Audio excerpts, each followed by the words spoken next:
ẹjá mọ̀ kíra kú dédé àkókò yìí níbikíbi tẹ́ bá ti láǹfààní láti máa wò mí, ojú ìwòye yín ò ní fọ́, ojú inú àti tòde yín ò ní fọ́, etí inú àti tòde yín ò ní di láṣẹ Èdùmàrè. Àánú Olódùmarè nífẹ̀ẹ́ nìkan kan wá sílẹ̀. Mo kí pa kú ìsinmi òní, ìsinmi aláyọ̀, ìsinmi ìdùnnú, ìsinmi àlàáfíà, ìsinmi tá a fi fara ní ìsinmi gangan ni ló máa jẹ́ fún wa lágbára Ọlọ́run. Akanda ọ̀rọ̀ Awikonko lórúkọ tèmi. Àjáwó àrò ni mi Awikonko sọ lójú ọlọ́rọ̀, bọ́lọ́rọ̀ bá gbọ́ kí bàbá ńlá bàbá ọlọ́rọ̀ ó ṣe. Ó tó bí àkókò bí díẹ̀ tá a ti láǹfààní àti wòra wa gbọ́ra wa mọ̀ pé tó bá ti di pa àti mọ́ra wa lára kò ní dáa ká máa fira wálẹ̀ nígbà kọ̀ọ̀kan, ṣùgbọ́n ẹ̀mí ń fẹ́ ó ń ṣe àìlera fún ara. Ẹ má gbàgbé ìgbàkigbà tí mi Akanda ọ̀rọ̀ Awikonko ọ̀bá wá sórí ètò ẹni lọ́kàn wípé ó láwọn nǹkan kan tí mo tún ń ṣe lọ́wọ́ nìyẹn, torí pé ìfẹ́ ní púpọ̀ ṣe lẹ́nu wá àkókò kan ò ṣeé fi tàfàlà, torí no food for lazy man, bẹ́ẹ̀dá ò jí tẹ́dá ò ṣiṣẹ́ ẹ̀dá ò jẹun. God bless you. Well, ọ̀rọ̀ tí mo fẹ́ kájọ sọ̀rọ̀ nípa rẹ̀, kájọ gbéyẹ̀wò, tàbí kí n sọ pé tí mo fẹ́ nà ń bẹ̀ fún yín, ní tèmi fẹ́ sọ kẹ́yìn ó bá ń fi ọgbọ́n àgbà òye àgbà kẹ́ ẹ bá ń fi wò ó náà ni ti arákùnrin kan tó pa ọmọ rẹ̀, kò mọ̀ọ́mọ̀ pa o, ṣùgbọ́n n ò mọ̀ọ́mọ̀ kò ní nǹkan kan ṣe lọ́dọ̀ ìjọba. Ọ̀nà wo ni bàbá yìí gbà pa ọmọ ọdún 26, ọmọ 26 years, òun náà ni Chikwado Eze, tí bàbá ẹ̀ ń wá kwe Eze tí ó pa. Ọ̀nà wo ni bàbá yìí fi pa ọmọ rẹ̀? According to àlàyé tí bàbá yìí ṣe, ọmọdékùnrin yìí ṣẹ̀ṣẹ̀ gba físà láti lọ sókè òkun. Bàbá ẹ̀ wá wò wípé kójúkójú ọmọ bá rí táwọn ọ̀tá àdílé ìyá ọ̀tá àdílé bàbá tí wọn mọ ibi tó wà tí ń ṣẹ́jú sí wọn wíníwíní kí wọ́n má bàa dènà lílọ sókè òkun ọmọdékùnrin yìí. Bàbá yìí wá ní dandan ni kò ń rò lágbára, torí pé agbára tó ní ò tí ì tó kọ́lọ̀ wọn ṣàánú èèyàn, ọ̀rọ̀ burúkú tó ń tẹ̀rín, pé agbára tó ní ò tí ì tó òun ò rò ń sọ pé kán bá òun rò lágbára. Ó bá mú lọ sílé ibi tí wọ́n ti ń pawọ́dà, àwọn yẹn bá mú lọ sójúbọ. Babaláwo ní kó tó di pé ọmọ yìí ó di alágbára o,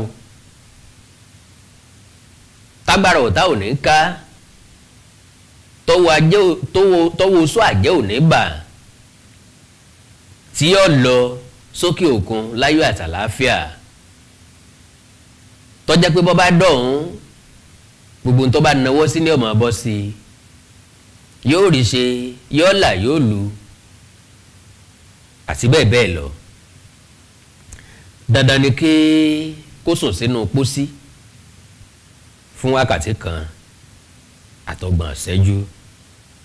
Yìí ṣe pé wọ́n ó dè mọ́nu pósí lásán o, wọ́n ó bò mọ́lẹ̀ bí òkú, wọ́n wà wú jáde after 1 hour 30 minutes. Ẹ̀yin náà ní bí èèyàn bá lọ́dẹ orí kò ní sọ bẹ́ẹ̀, because ká ní wọ́n dè mọ́nu pósí lásán ni bó orú bá mú ọmọ ọlọ́mọ ó pè bóun ọba kú kóun ó kú, yóò ta pósí ń pa á, wọn ò lè ṣí ilẹ̀. Wọ́n bò mọ́lẹ̀ lójú ẹgbẹ́ adépàtẹ o, wọ́n bò ọmọ ọlọ́mọ mọ́lẹ̀ ní ojúbọ ọ̀gbẹ́ni tí wọ́n ń pè ní Ẹnuwa Òdùgù. Àwọn méjèèjì náà ni wọ́n ti lọ́wọ́ ọlọ́pàá ti bà. Ní tí wọ́n sọ ni pé báwọn ṣe là kalẹ̀ fún nǹkan ló ṣe nínú pósí ńlọ́jẹ́ kúkú, pé ìbá ti kú. Mo wá ní ọ̀pọ̀lọpọ̀ nù wa làwa náà máa ń ṣe àwọn nǹkan báyìí tàbí ronú sáwọn nǹkan báyìí, because ọmọdékùnrin yìí kò lọ sójúbọ kó tó di pé wọ́n fún un ní físà. Bí wọ́n bá wá sọ pé òun ó ṣe nǹkan fún èèyàn tán ṣàlàyé ẹ̀ kalẹ̀, ìwọ gẹ́gẹ́ bí èèyàn ẹlẹ́ran ara tó fojú fíò ẹ̀ wípé ṣé òun ó lè yẹ kínní yìí bọ́ and again lílọ òkè òkun gbà tí ì ṣe pé èèyàn fẹ́ lọ jagun. Àwọn tán fẹ́ lọ jagun òlú sílùú gan ń ò ríra wọn mọ́nú pósí. Àwọn tí wọ́n wá gbára owó inú sinimá ńlá tí ń wò ó wípé wọ́n máa ń dira wọn mọ́nú pósí. Bí wọ́n bá wá dira wọn mọ́nú pósí kì í pẹ́ tí wọ́n fi ṣí wọn lẹ̀ nínú fíìmù gan o. Kì í ṣe pé wọ́n ò tún gbẹ́lẹ̀ wọ́n gbé pósí bẹ̀ wọ́n rọ yé pẹ̀lẹ́ lórí. Ẹni tán bá bò mọ́lẹ̀ atẹ́gùn la fi ń mí o. Atẹ́gùn la fi ń mí o. Tán bá tìyàn mọ́nu létí ò sí wíńdò ń bẹ̀ tàbí tí wọ́n ti wíńdò bẹ̀ ìyẹn bọ ọgùn wá o onímọ̀ ìgbà tó bọ̀ wù kó lọ́rùn o.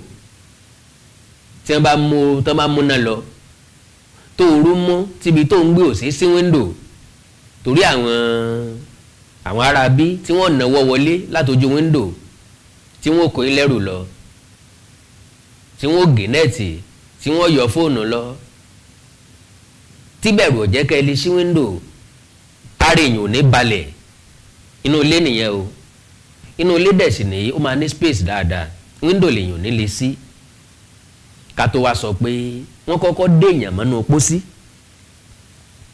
pósí fúnra lára rẹ̀ ààyè tó há gádé ni kò sáǹfààní láti yíra po tàbí alára ń bẹ̀ nínú pósí ń bẹ̀ ojú tá a fi bọ̀bẹ̀ kọ́ la fi jẹ̀kọ̀ o ẹni tán bá dé mọ́nú pósí o tí wọ́n dé pa láti ta tó ò rí sí láti inú wọ́n á tún wá gbẹ́lẹ̀ wọ́n tún wá kì í mọ̀ bàbá sọ ní ìsìn á sọ pé èdè ni á sọ pé ogun ayé kan ni to the best of my understanding eléyìí ò kì í ṣogun ayé gbogbo nǹkan kọ́ lógun ayé ogun ara ẹni ń bẹ ń bẹ àfọwọ́fà ń bẹ ń bẹ tẹ́lẹ̀tẹ́lẹ̀ ìyá ni máa ń mú èèyàn yájú lékèrè ó ṣe wá di ti bàbá ó ṣe di tọkùnrin tí mú èèyàn yájú lé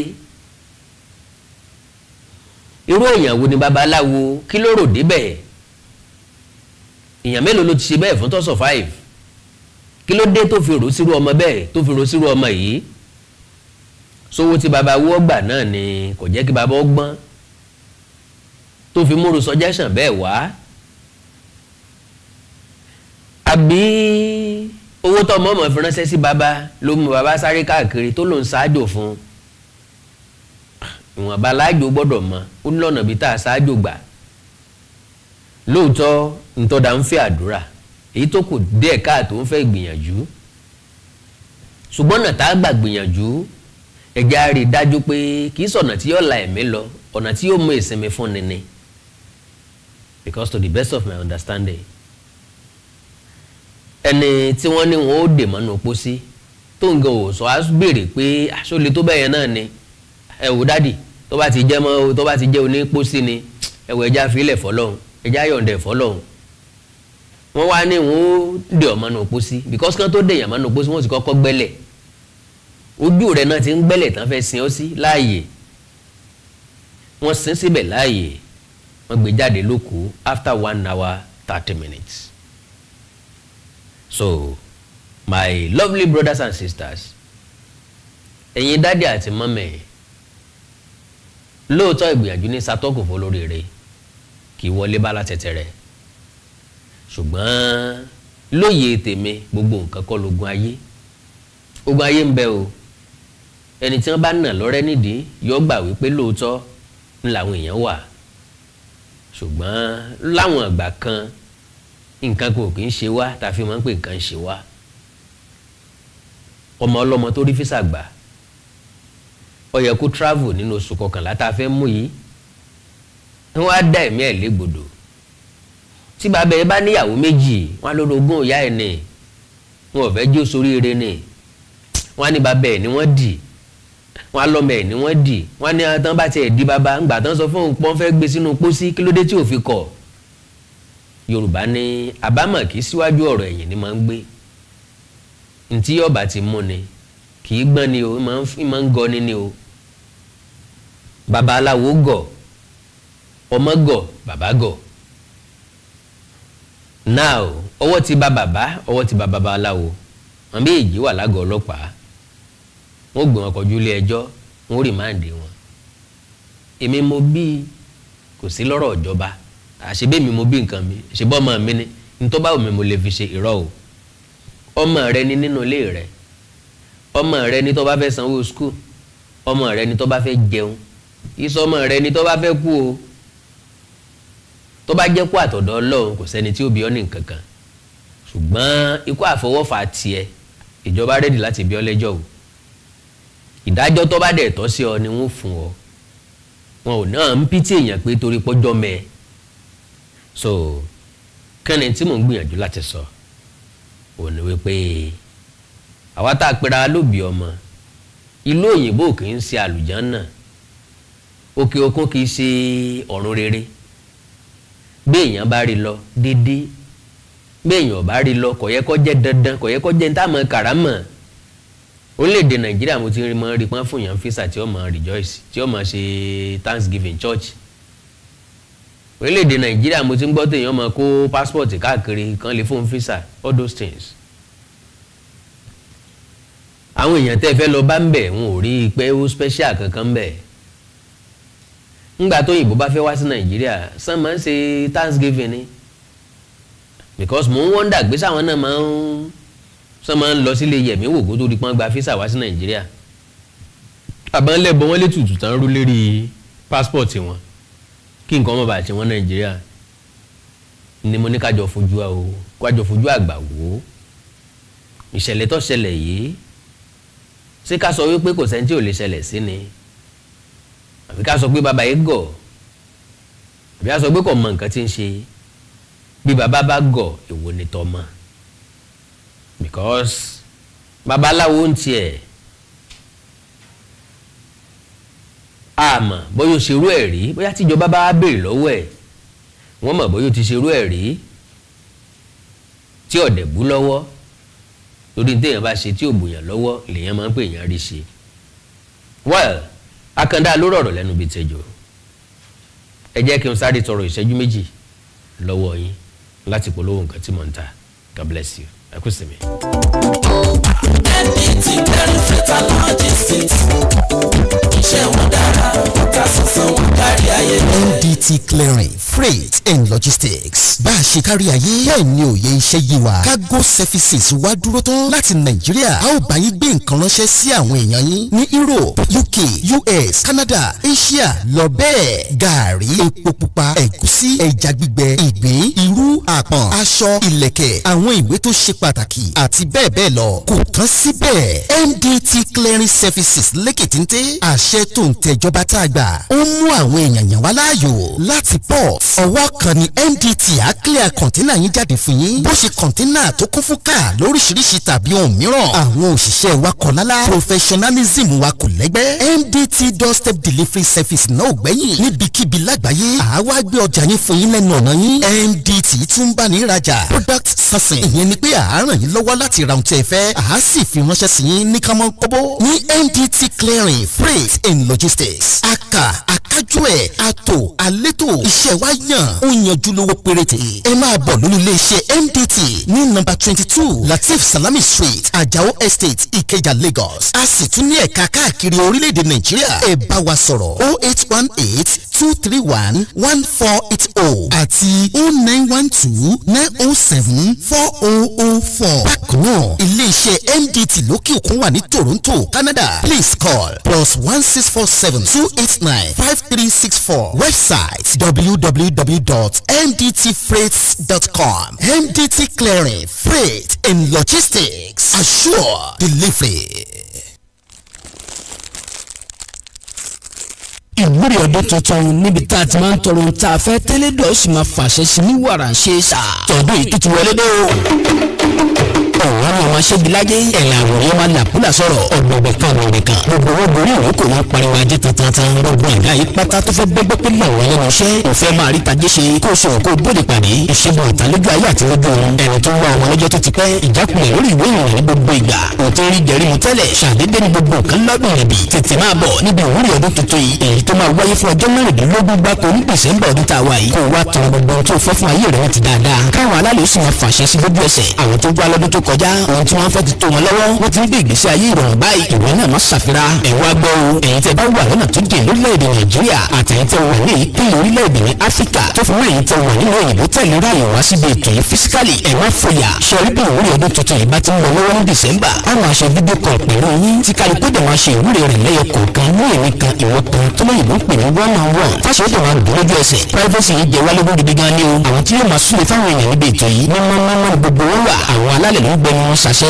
elédùà ló fi ṣẹ́ràn wọn bóyá tó bá wà ní Nàìjíríà tàbí any country ní Áfíríkà ó sì jẹ́ lóyìnbó ló wà tètè pé àwọn hotline wa yìí kó book sílẹ̀ +23491509170 tàbí +23491504169 tó fi mọ́ +2347031854347 ẹ̀yin tí ẹ bá wà ní ìpínlẹ̀ Ògùn àtàgbègbè ẹ̀ ẹ lè kàn sí iléeṣẹ́ wa láti lọ bù a wà ní nọ́mbà 55 OEA compound along Old Ondo Express Road adjacent Bona Farm Junction Ìjẹ̀bú Ìlẹsẹ̀ nípínlẹ̀ Ògùn tàbí kẹ́kàn sí OEA Herbs and Club Spices lórí Facebook @OEA_Abba lórí Instagram wẹ́bsáìtì wa ní www.oea/abba.com email address wa ní appscopes2019@gmail.com níbi ìwúrí ọdún tuntun tó máa wáyé ní December ọmọ ọba ọlámilẹ́kan lóhùn aláṣẹ OEA Herbs and Club Spices ló wí pé tèmi tiẹ̀ ò ní sọ̀rọ̀ ṣe o èé ṣe.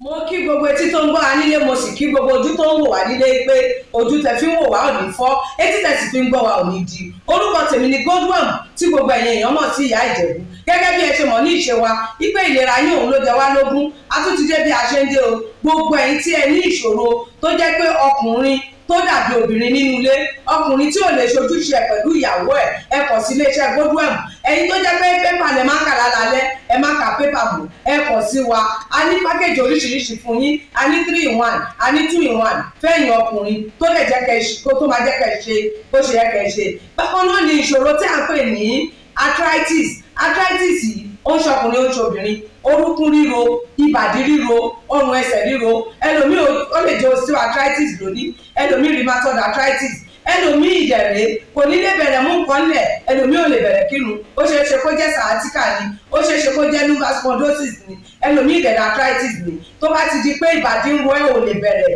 ẹlòmíì orúnkún ríro ẹlòmíì ẹsẹ̀ á máa gbóná ẹlòmíì àpapọ̀ rẹ̀ á máa gbóná ẹlòmíì ẹsẹ̀ á máa gbọ̀n ẹlòmíì ara á máa tá orí á máa tá apákan ara máa tá ẹ kàn sí iléeṣẹ́ Goldworm ìyá Ìjẹ̀bú ẹlòmíì ò lè fòjò ọwọ́ ẹ̀ báyìí gbogbo ọwọ́ á máa ró gbogbo ẹ̀yin tẹ́ tí ń lò náà ẹ máa jẹ́rìí sí ẹ kàn sí iléeṣẹ́ Goldworm ìyá Ìjẹ̀bú bákan náà ni àwọn èèyàn tó ń tọ̀ ìtọ̀ àtọ̀jù yìí ó ṣeé ṣe kó jẹ́ pé prostate enlargement ni fún ẹ̀yin ọkùnrin tẹ́ ti lé lọ́mọ 40 ọdún tẹ́ bá ní prostate enlargement ẹ lè máa tọ̀ léraléra ẹlòmíì ò lè rí tọ̀tọ̀ rárá ẹlòmíì ìdẹ̀rẹ̀ tó bá fẹ́ tọ̀ á máa ní ìrora ẹlòmíì ìdẹ̀rẹ̀ kó tó débi tó máa tọ̀ sí tọ̀ ìtì máa jábọ́ ṣùgbọ́n obìnrin ní a máa tọ̀ léraléra kó tó débi tó máa tọ̀ sí tọ̀ ìyá ti máa jábọ́ ó ṣe é ṣe kó jẹ́ weakness of bladder làwọn ní àbí kó jẹ́ infection àbí kó jẹ́ diabetes insipidus tí a mọ̀ sí àtọ̀gbẹ ìyẹn náà lè fà á ká máa tọ̀ púpọ̀ jù ẹ kàn sí iléeṣẹ́ Goldworm ìyá Ìjẹ̀bú èyíkéyìí tó lè fà á kẹ́ ẹ máa tọ̀ púpọ̀ jù ara iṣẹ́ wa ni lára iṣẹ́ tèmi jogún látọ̀dọ̀ bàbá mi àtọ̀jú yín gbogbo ẹ̀ ó sì padà sí àyè ẹ̀ bó ṣe tó àti bó ṣe yẹ bákan náà ni àwọn tó ní hepatitis ooru inú ẹ̀dọ̀ ni ṣùgbọ́n tí hepatitis bá ti pẹ́ lára ó lè ba ẹ̀dọ̀ jẹ́ ó lè fà á kéèyàn ní enlarged liver ó dẹ̀ lè fa oríṣiríṣi ìṣòro sí ẹ̀dọ̀ yẹn ẹlòmíì á máa ní àmì bí kínú máa dùn bí kójú máa pọ́n kítọ̀ ẹ̀ máa pọ́n ẹlòmíì dẹ̀ kò ní rámì rárá bóyá lọ ṣàyẹ̀wò wá kàn sọ fún pé ó wà positive ẹ kàn sí wa ẹlòmíì dẹ̀rẹ̀ ó lè jẹ́ liver cirrhosis lòun ní èyíkéyìí tí ẹ ó ìbàjẹ́ ẹ kàn sí iléeṣẹ́ Goldworm ìyá Ìjẹ̀bú bí mo ṣe sọ̀rọ̀ ẹ̀yin tẹ́ ní prostate ó jẹ́ prostate enlargement ni ó jẹ́ prostate cancer ni ẹ kàn sí wa pẹ̀lú ògo Ọlọ́run ẹ ní rí bákan náà mọ́ mo ti sọ fún yín gbogbo ìṣòro yòówù kẹ́ni ewé àti gbòǹkan mélé tí àwọn bàbá wa ń lò láyé àtijọ́ tá a ti gbé kalẹ̀ lọ́nà ìgbàlódé tó sì ṣe bẹbẹ lágbára òun là ń lò fún ọmọdé àti àgbà ẹ kàn sí wa ẹ ní kábàámọ̀ pẹ̀ ṣe bẹ́ẹ̀ ẹ̀rọ ìbánisọ̀rọ̀ mi ni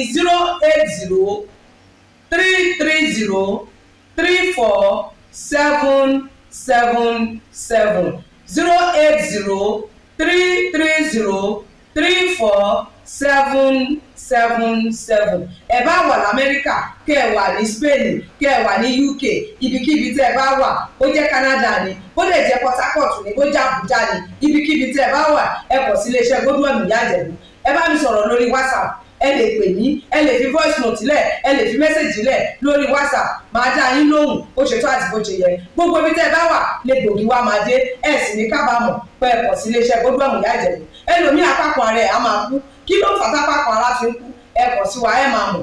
Ẹlòmíì ọrùn àdídì máa steve, ẹlòmíì àyà ló máa dùn, ẹlòmíì ẹ̀gbẹ́ ló máa dùn, ẹlòmíì á máa wúkọ́, ó lè wúkọ́ kókó ti wà lẹ́nu ẹ̀ tipẹ́tipẹ́ tí ò sì ní lọ. Ẹlòmíì ìjẹ̀lẹ̀ ó máa ní ìṣòro àti breathe in oxygen, breathe out carbon dioxide. Àwa máa ní ìṣòro, a máa ní kàtà gbogbo ìgbà. Kí ló fà? Ó ṣeéṣe kó jẹ́ asthma ni, ó ṣeéṣe kó jẹ́ bronchitis, ó dẹ̀ ṣeéṣe kó jẹ́ pneumonia cough ìwọ ní. Tó bá ti kàn sí wa, èyí tó bá jẹ́ nú ẹ̀ ló máa dìtámì irú egbògi tá a lè kẹ́ra láti lè ṣe wa. Ẹ ṣe mọ̀, mo ti sọ fún yín o, ẹ̀rọ ìbánisọ̀rọ̀ wa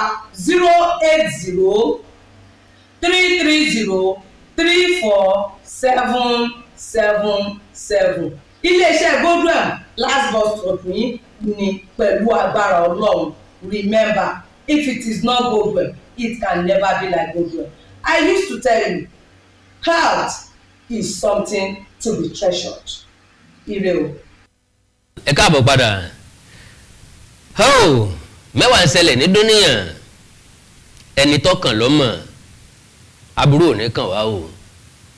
Ó ṣèèsì kò ní ṣèèsì sílé wa lágbára Ọlọ́run. Whatever tá bá fẹ́ ṣe nínú ilé ayé wa. Ẹ jẹ́ àfọlọ́run ó bá ṣàkọ́kọ́.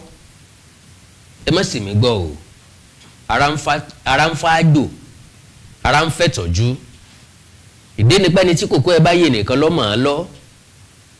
Ọlọ́run ọba ò dá wa bákan náà. Ntọ́ bá kálukú wa lára mu kò papọ̀.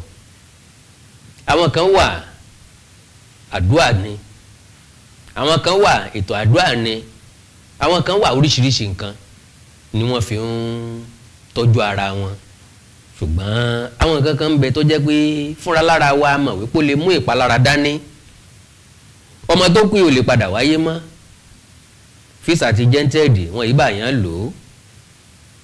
Passport ti jẹ́ńtẹ́ẹ̀dì wọn ìbá yẹn lò ó. Ògo òdílé tí wọ́n ń fọkàn sí ó ti wọ́ mi láì fèrò. Bàbá yọ wà lẹ́wọ̀n fúngbà pípẹ́ bí ó bá jẹ́ bẹ́ẹ̀ ni ó ti lò yókù ayé ẹ̀. Babaláwo wà lọ́gbà ẹ̀wọ̀n fúngbà pípẹ́ bí ó bá jẹ́ bẹ́ẹ̀ ni yóò ti lò yókù ayé ẹ̀. Ṣùgbọ́n àtọ̀tún àtòsí bí wọn ò bá lò yókù ayé wọn lọ́gbà ẹ̀wọ̀n, owó gbọ́dọ̀ tán kẹlẹ̀.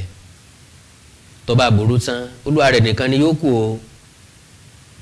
Ká má joyè àyá tó fẹ́ tójú ọmọ ẹ̀ ṣe tó wá fọ pátápátá. Àánú Olódùmarè ò ní fẹ́ nìkọ̀ọ̀kan wá sílẹ̀. Wọ́n láti dààmú òní dé bá wa lẹ́ẹ̀kan sí i. Mo kí gbogbo yín pé ẹ kú sinmi o. Ṣókí lóge ṣe bẹ́ẹ̀ tiẹ̀ nílẹ̀ tòní tọ́mọ́ pápápá ni. Ẹ like, follow page mi lórí Facebook. Gẹ́gẹ́ bí ọrẹ ọjọ́ ìsinmi mo ń láti sọ̀rọ̀ nípa FM radio project mi because àmọ́ ẹni tọ́lọ̀ máa lò àmọ́ ìgbà tọ́lọ̀ ń lò nítọ̀hún bọ́lọ̀ ń bá fún yín lórí ọ̀fẹ́ láti bá mi dá sí mo nílò ìrànlọ́wọ́ gan lórí FM radio project mi. Ẹ mọ́ wàá gbàgbé pé bẹ́ẹ̀ bá ṣe fún mi èmi nìkan kọ́ lè ṣe fún ẹ ṣe fún ọ̀pọ̀lọpọ̀ èèyàn tí yóò láǹfààní láti ṣe nǹkan kan tàbí méjì lórí ìkànnì ọ̀hún. Àánú Olódùmarè ò ní fi sílẹ̀, iná ò ní tán wo yín, ẹ̀ nínà kàtàkà tó rí kan. Bó bá wù yín láti bá mi dá sí tẹ́lẹ̀tẹ́lẹ̀ mo sọ pé mo fẹ́ èèyàn 500 tó lè fún mi ní 100,000 naira but unfortunately mi ò tí ì rí 100 n tí ì rí èèyàn 100 láti January títí dé sìn. Ẹ̀yin náà sọ pọ́pẹ́ well èmi nígbàgbọ́ pé kálukú wa ló ní bùkátà tí ń gbọ́. Ọ̀nà àti rówó náà ò rọrùn. Kọ́lọ̀ nínú àánú ẹ̀ kó mú gbogbo nǹkan rọrùn fún gbogbo wa. So bó bá ju 100,000 naira lọ mi mind o bí ó bá tó bẹ́ẹ̀ mi ò mind. Tó bá wù yín tàbí Ọlọ́run fọwọ́ tọ́ yín lọ́kàn tẹ̀fẹ́ bá mi dá sí ẹ já sọ lórí WhatsApp kí n fi ńlá kan nọ́mbà tẹ́ bá ń fi sí +234 904 851 9362 +234 904 851 9362. Bó bá já kan nọ́mbà mi gangan lẹ fẹ́ Polaris Bank ni Polaris Bank 4091 899 393 4091 899 393. Orúkọ tí mẹ́ńbẹ̀ Awikonko TV and Advertising Company Limited. Awikonko TV and Advertising Company Limited. Ẹ like ẹ follow page mi lórí Facebook Awikonko Live. Ẹ subscribe sí YouTube channel mi Akanda Awikonko TV. Akanda Awikonko TV. Awikonko TV. Àti bẹ́ẹ̀ bẹ́ẹ̀ lọ. Bí a wá ní nǹkan pàtàkì tẹ́ fẹ́ ká jọ sọ lẹ́ẹ̀kan sí WhatsApp number ní ti jẹ́ ká sọ̀rọ̀ +234 904 851 9362 +234 904 851 9362. Èdè àti àṣà Yorùbá ò ní wọ mi. Èṣù ò ní gbọmọ pa lọ́wọ́ wa lágbára Ọlọ́run. Gbogbo àwọn ọmọ wa wọ́n yànjú, wọ́n dàgbà, wọ́n dògbó. Àkùkọ wọn kọ́ lágbà o. Àṣà yìí ò ní gbé wọn lóró mọ́. Àjùwà ṣe o. Awikonko Development Fans Club, ilé aláyọ̀, ilé wa. Awikonko Development Fans Club, ilé aláyọ̀, ilé wa. Ẹgbẹ́ tó dúró fún ìdàgbàsókè àti tẹ̀síwájú èdè àṣà àtún àjogúnbá ilẹ̀ Yorùbá. Ẹgbẹ́ tó fẹ́ ìrẹ́pọ̀ gbogbo ọmọ Yorùbá tó tún gbé àṣà àti ṣe Yorùbá lárugẹ.